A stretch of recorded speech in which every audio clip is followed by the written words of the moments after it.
पहला प्रश्न है कि राष्ट्रीय शिक्षा नीति 2020 के तहत 10+2 के शिक्षा मॉडल के स्थान पर किस पाठ्यक्रम को लॉन्च किया गया है? तो इसका जवाब है ऑप्शन नंबर सी, 5+3+3+4। तो राष्ट्रीय शिक्षा नीति की घोषणा हुई थी 29 जुलाई 2020 को।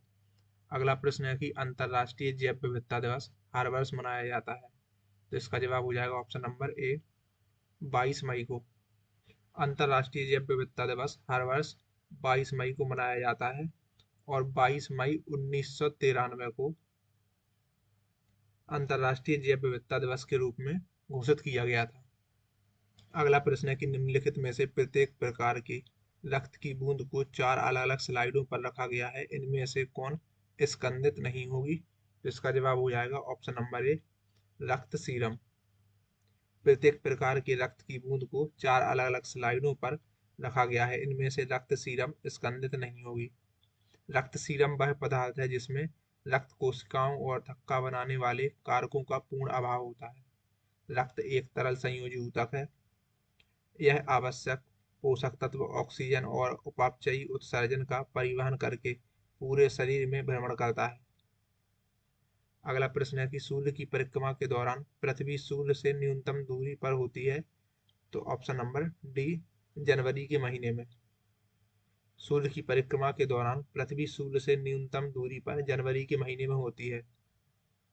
अगर यहाँ पर बात करें तो 3 जनवरी को उपसौर की स्थिति होती है, जहां पर सूर्य और पृथ्वी के बीच में न्यूनतम दूरी होती है।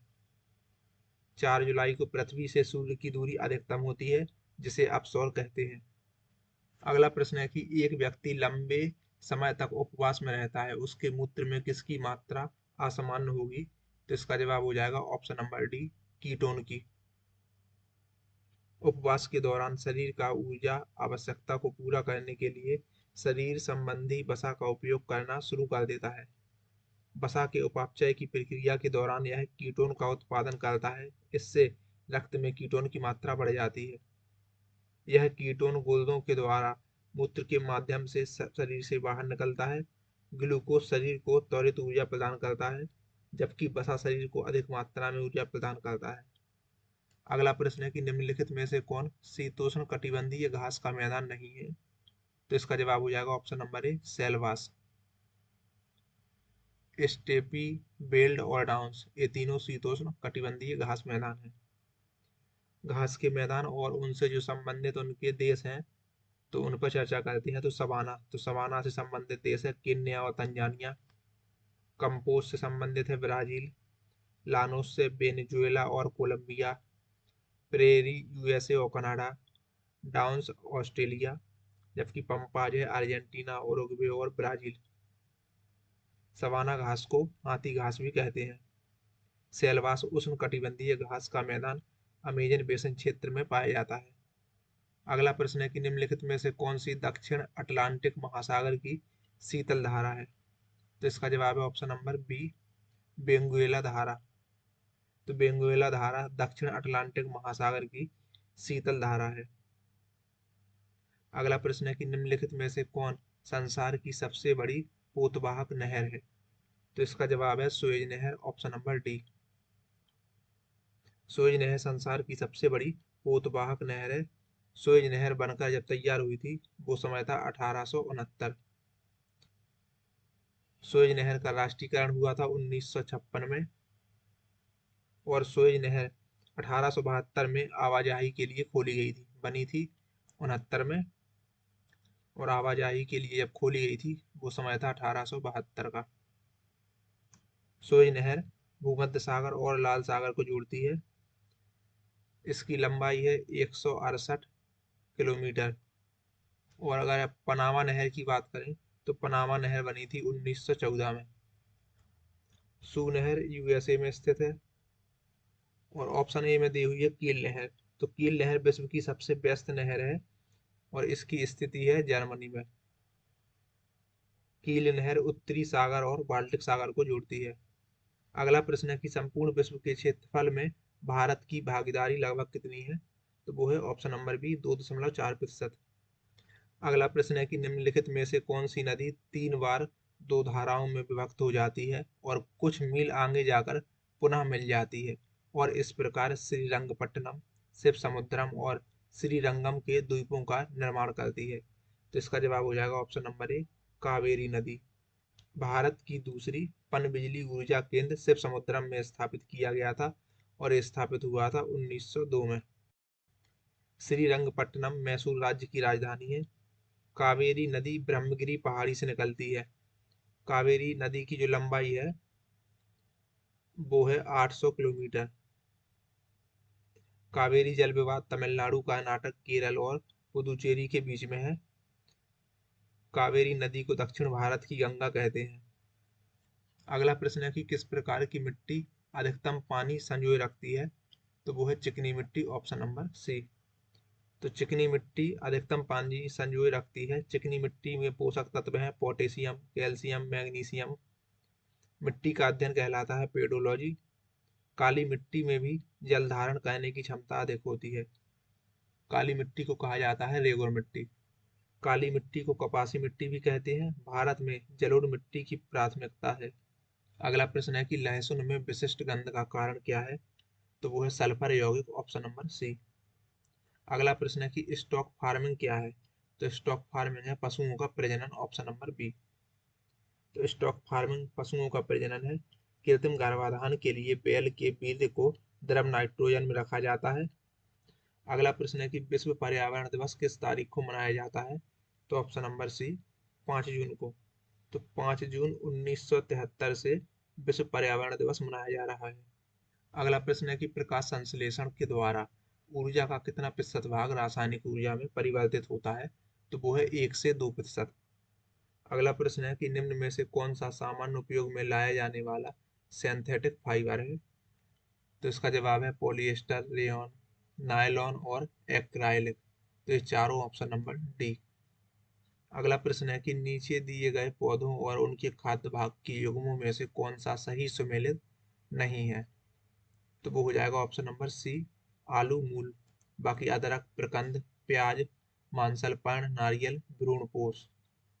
आलू मूल युक्त सुमेलित नहीं है, आलू कंद है। आलू एक प्रकार का तना है। यह कार्बोहाइड्रेट का महत्वपूर्ण स्रोत है। मूसला जड़ों का उदाहरण है शंकु आकार गाजर। किस पदार्थ के ऑक्सीकरण से सर्वाधिक ऊर्जा प्राप्त होती है? तो इसका जवाब है वसा, ऑप्शन नंबर सी। 1 ग्राम वसा के ऑक्सीकरण से 9.3 कैलोरी ऊर्जा प्राप्त होती है, जबकि 1 ग्राम ग्लूकोज के पूर्ण ऑक्सीकरण से 4.2 किलो कैलोरी ऊर्जा प्राप्त होती है। अगला प्रश्न है कि हीमोग्लोबिन के बारे में निम्नलिखित कथनों पर विचार कीजिए। तो पहला कथन है कि यह रक्त में ऑक्सीजन का संचार करता है। यह लौह युक्त यौगिक है। यह कुछ लोगों के प्रति प्रतिरक्षा प्रदान करता है।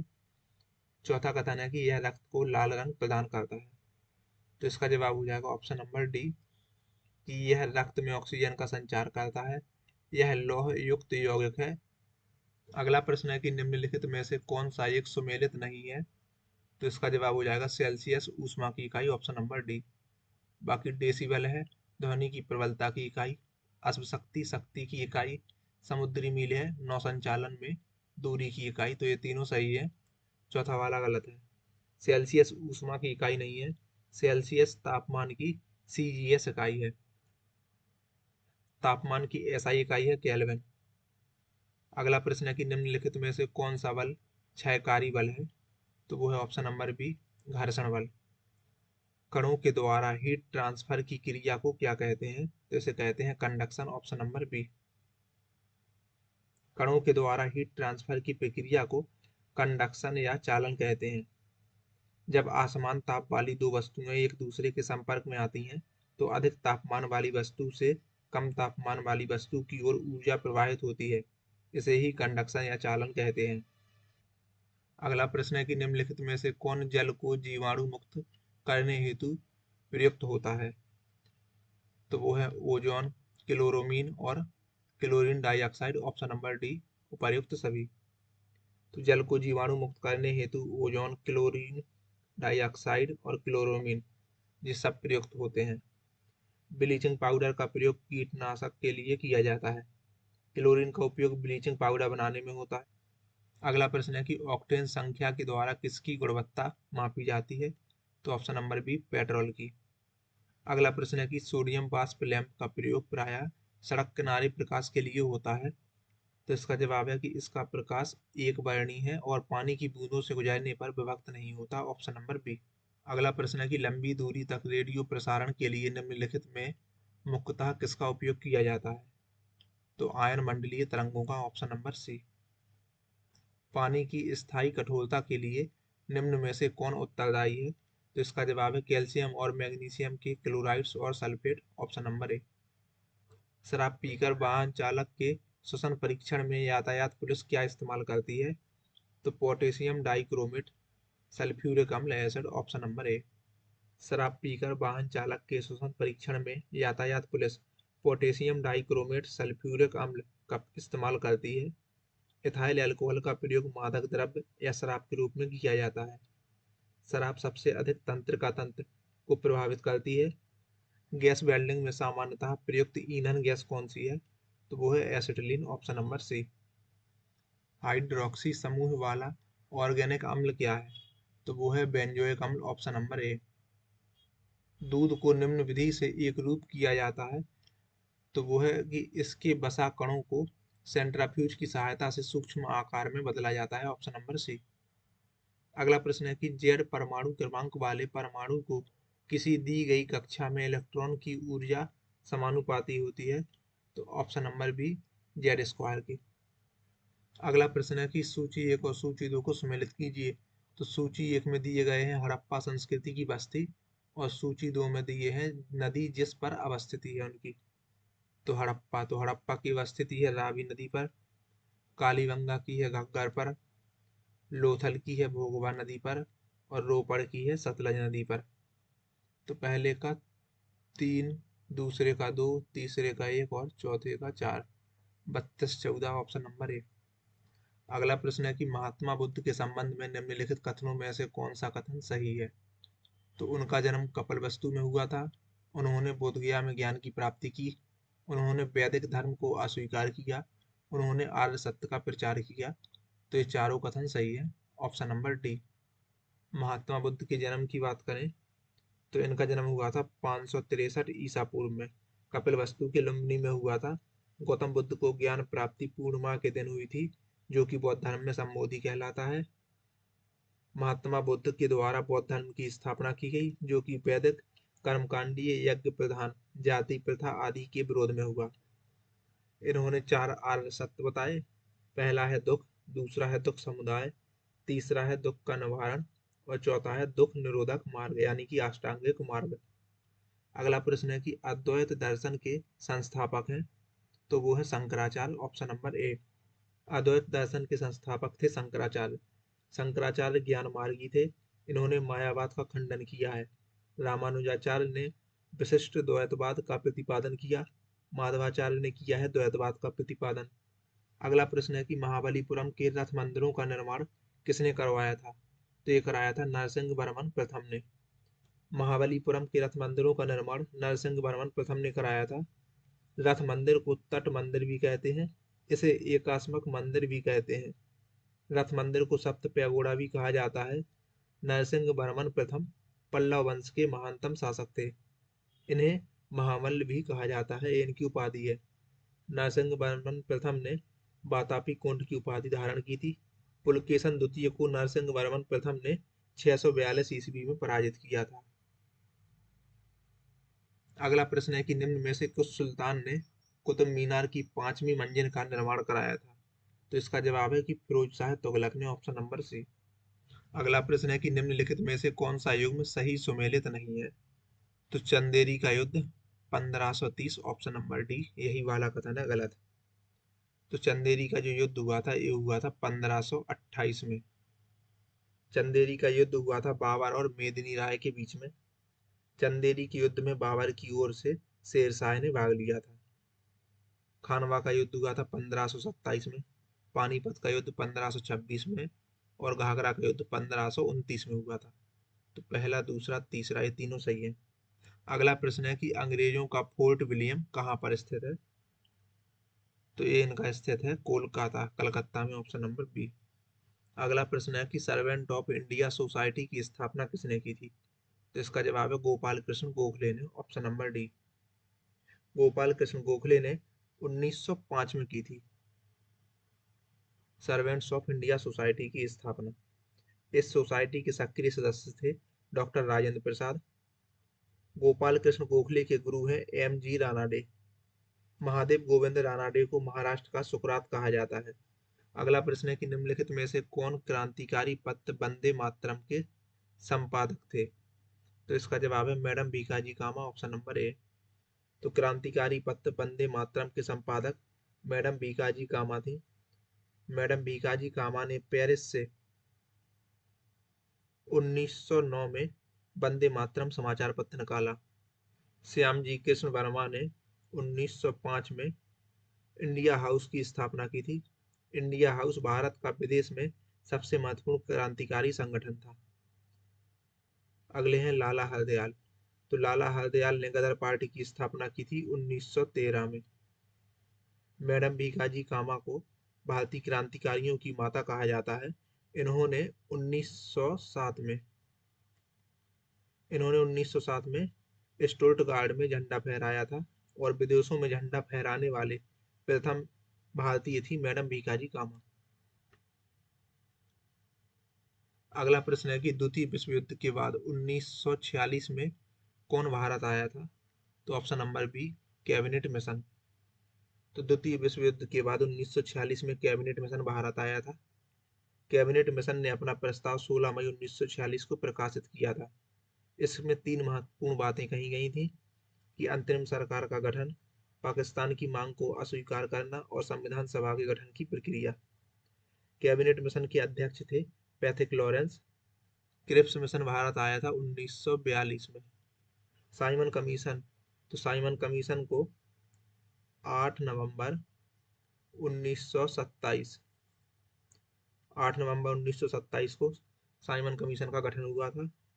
और अगर बेबेल योजना की बात करें तो जून 1945 में बेबेल योजना आई थी।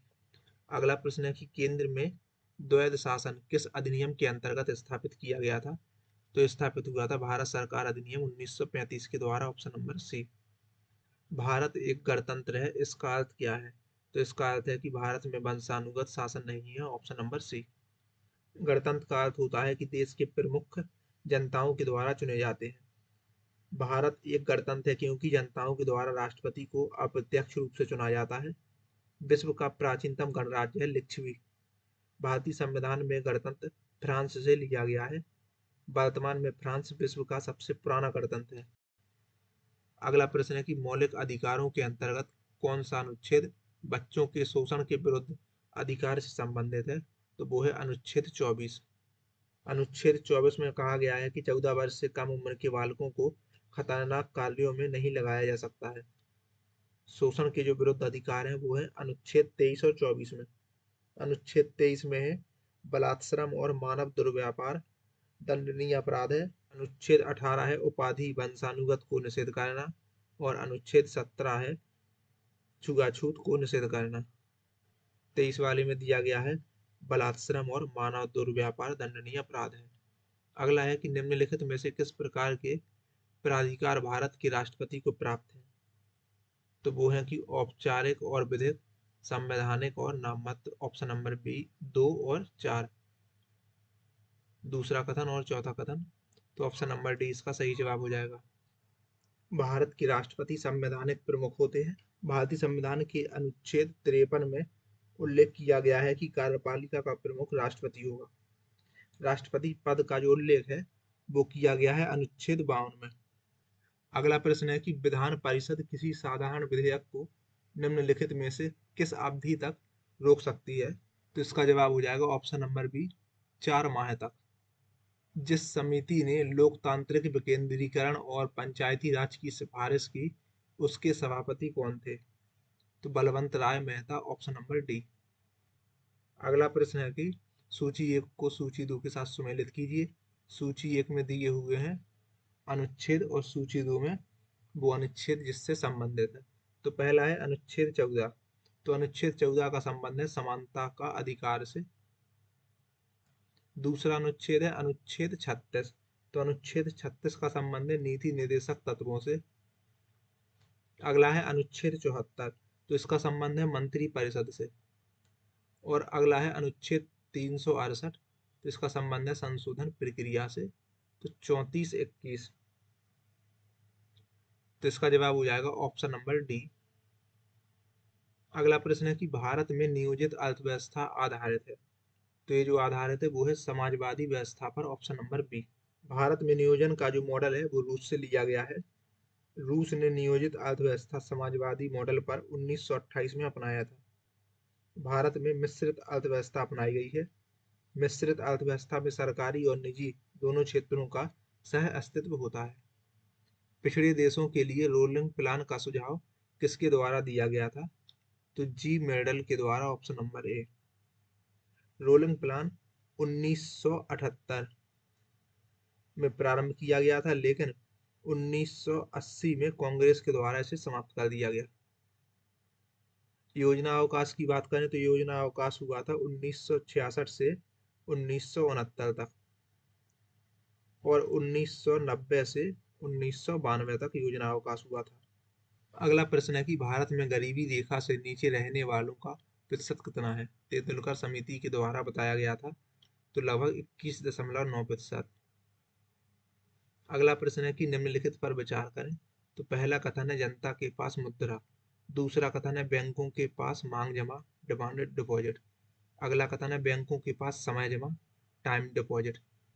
तो इनके बारे में बताना है कि निम्न में से कौन कौन से भारत में व्यापक धन में शामिल है। तो इसका जवाब हो जाएगा ये तीनों, पहला, दूसरा, तीसरा, ऑप्शन नंबर डी। रुपए की परिवर्तनीयता का तात्पर्य इनमें से किससे है? तो रुपए को अन्य प्रमुख मुद्राओं को रुपए में मुक्त रूप से परिवर्तित करने की अनुमति देता है, ऑप्शन नंबर सी। अगर भारत में विमुद्रीकरण की बात करें तो वर्ष 1946 में हुआ था, फिर उसके बाद 1978 में, और फिर वर्ष 2016 में। यानी कि भारत में विमुद्रीकरण 3 बार हो चुका है। अगला प्रश्न है कि ब्रेक इवन बिंदु क्या होता है? तो यह है कि वह स्थिति जब फर्म को ना तो लाभ हो और ना ही हानि, ऑप्शन नंबर सी। अगला प्रश्न है कि निम्नलिखित खेलों में से प्रत्येक पक्ष में खिलाड़ियों की संख्या किस खेल में सर्वाधिक होती है? तो option number C, rugby football में। तो रग्बी फुटबॉल के प्रत्येक पक्ष में खिलाड़ियों की संख्या होती है 15। बेसबॉल के प्रत्येक पक्ष में खिलाड़ियों की संख्या होती है 9, जबकि कबड्डी में होती है 7। हॉकी, क्रिकेट, फुटबॉल के प्रत्येक पक्ष में खिलाड़ियों की संख्या होती है 11। वाटर पोलो के प्रत्येक पक्ष में खिलाड़ियों की संख्या होती है 7, और जबकि खो खो के प्रत्येक पक्ष में खिलाड़ियों की जो संख्या होती है वो होती है 9। अगला प्रश्न है बैंकिंग वातावरण में प्रयोग होने वाला टर्म एनपीए का पूरा नाम क्या है? तो इसका जवाब हो जाएगा non performing asset, option number C. प्रसिद्ध भारतीय वैज्ञानिक सीवी रमन के रमन इफेक्ट खोज के दिन को विज्ञान दिवस के रूप में मनाया जाता है। यह निम्न में से किस तिथि को मनाया जाता है? तो इसका जवाब हो जाएगा कि 28 फरवरी को, option number B. Raman effect के लिए सीवी रमन को वर्ष 1930 में नोबेल अवार्ड दिया गया था।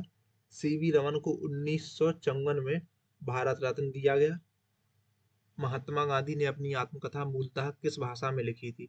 तो ये लिखी थी उन्होंने गुजराती भाषा में, option number B. Mahatma Gandhi ने हिंद स्वराज, सर्वोदय, गीता माँ, सत्याग्रह, नैतिक धर्म आदि पुस्तकें लिखी हैं। इंडियन ओपिनियन, हरिजन, हरिजन बंधु, यंग इंडियन, नवजीवन आदि पत्रिकाएं गांधी जी ने निकाली हैं। महात्मा गांधी के द्वारा हिंद स्वराज पुस्तक 1909 में लिखी गई थी। इंडियन ओपिनियन का प्रकाशन 1903 में दक्षिण अफ्रीका से प्रारंभ किया गया था। इंडियन ओपिनियन का प्रथम संपादक मनसुख लाल नजर थे। अगला प्रश्न है कि प्रतिष्ठित टाइलर पुरस्कार किस क्षेत्र में विशिष्ट योगदान हेतु दिया जाता है? तो ये दिया जाता है पर्यावरण सुरक्षा में। टाइलर पुरस्कार की बात करें तो ये वर्ष 1973 में स्थापित हुआ था। अगला प्रश्न है कि विश्व प्रसिद्ध मयूर सिंहासन मुगलों के किस भवन में रखा गया था? तो दिल्ली के लाल किले का दीवान ए आम, ऑप्शन नंबर डी। मयूर सिंहासन बेबादल खां के द्वारा बनाया गया था। तख्त ए ताउस को नादिर शाह ले गया। तख्त ताउस पर बैठने वाला अंतिम मुगल बादशाह था मोहम्मद शाह रंगीला। शाहजहां ने मयूर सिंहासन का निर्माण कराया था। मयूर सिंहासन में कोहिनूर हीरा भी जड़ित था।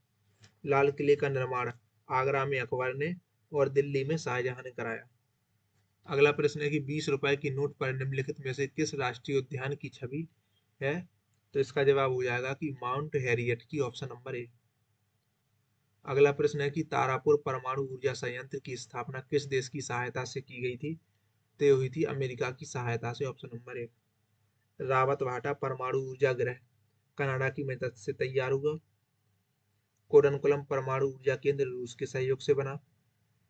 भारत में परमाणु कार्यक्रम के जनक थे डॉक्टर होमी जहांगीर भाभा। परमाणु ऊर्जा विभाग की स्थापना 1954 में हुई थी और इस आयोग की जो स्थापना हुई थी वो हुई थी 1948 में। तो परमाणु ऊर्जा आयोग की स्थापना हुई थी 1948 में और परमाणु ऊर्जा विभाग की स्थापना हुई थी 1954 में। सन 2011 की जनगणना के अनुसार बिहार के किस जिले में महिला साक्षरता दर सबसे अधिक है? तो वो है रोहतास में, ऑप्शन नंबर डी। अगला प्रश्न है कि बिहार पंचायती राज अधिनियम 2006 के अंतर्गत त्रिस्तरीय पंचायतों के स्थान या पदों में सभी कोटियों में महिलाओं के लिए कितने प्रतिशत आरक्षण की व्यवस्था की गई? तो ये की गई थी 50%, ऑप्शन नंबर बी। निम्नलिखित में से किस वर्ष में रूस में कृषक दास प्रथा का अंत हुआ था? तो ये हुआ था वर्ष 1861 में। वर्ष 1861 में जार अलेक्जेंडर द्वितीय के द्वारा कृषि दासता समाप्त कर दी गई थी। जार मुक्तिदाता के नाम से अलेक्जेंडर द्वितीय को जाना जाता है। रूस का अंतिम जार शासक जार निकालस द्वितीय था। रूस के शासक को जार कहा जाता है और जारशाही व्यवस्था जब समाप्त हुई थी तो वो वर्ष था 1917। अगला प्रश्न है कि निम्नलिखित में से किन देशों के बीच में नानकिंग की संधि हुई थी? तो वो हुई थी चीन और ब्रिटेन के मध्य। निम्न में से किस प्रकार की तरंगों का प्रयोग रात्रि दृष्टि उपकरण में किया जाता है? तो अवरक्त तरंगों का प्रयोग, ऑप्शन नंबर ए। अगला प्रश्न है कि तेल का एक बैरल निम्नलिखित में से लगभग कितना होता है? तो वो होता है 159 litre, option number C. Sir CV Raman को उनके किस प्रयोग के लिए नोबेल पुरस्कार प्रदान किया गया था? तो ये मिला था उन्हें प्रकाश प्रकीर्णन के लिए, ऑप्शन नंबर ए। निम्न में से कौन प्राथमिक प्रदूषक के उदाहरण नहीं है? तो इसका जवाब हो जाएगा option number C, sulphur dioxide. Sulphur dioxide प्राथमिक प्रदूषक के उदाहरण नहीं है, जबकि यह है द्वितीयक प्रदूषक का उदाहरण, जबकि प्राथमिक प्रदूषक के उदाहरण है डीडीटी, कार्बन मोनोऑक्साइड और प्लास्टिक। निम्नलिखित में से किस उद्योग की निगरानी हेतु जैव चिप का विकास किया गया है? तो मत्स्य उद्योग, ऑप्शन नंबर डी। मत्स्य उद्योग की निगरानी हेतु जैव चिप का जो विकास किया गया है वो किया गया 1983 में। निम्नलिखित में से किस पुरस्कार को वरीयता सूची के स्थान पर दिया गया है? तो ऑप्शन नंबर एक, भारत रत्न। दिए गए विकल्पों में से कौन सा युग्म सत्य है? तो वो है Salman Rushdie, Fury, option number B. Midnight children, Fury, Shalimar the clown, satanic verses आदि ये सभी सलमान रुश्दी की पुस्तकें हैं। एपीजे अब्दुल कलाम की पुस्तक है ignited minds. First person Vladimir Putin की पुस्तक है D generation of India TN session की, तथा संस्कार यू आर अनंत मूर्ति की पुस्तक है half girlfriend, one Indian girl, making India awesome और वाइट यंग इंडिया वॉट्स आदि चेतन भगत की पुस्तकें हैं। अगला प्रश्न है कि निम्न में से किसने प्रत्यक्ष और अप्रत्यक्ष सहयोग में अंतर स्पष्ट किया है? तो मेकाइवर और पेज ने, ऑप्शन नंबर सी। अगला प्रश्न है कि जानबूझकर किया गया वह प्रयत्न जो किसी की इच्छा के विरोध करने, रोकने या इसे दबाने के लिए किया जाता है। तो ऑप्शन नंबर सी, शहरीकरण का स्तर।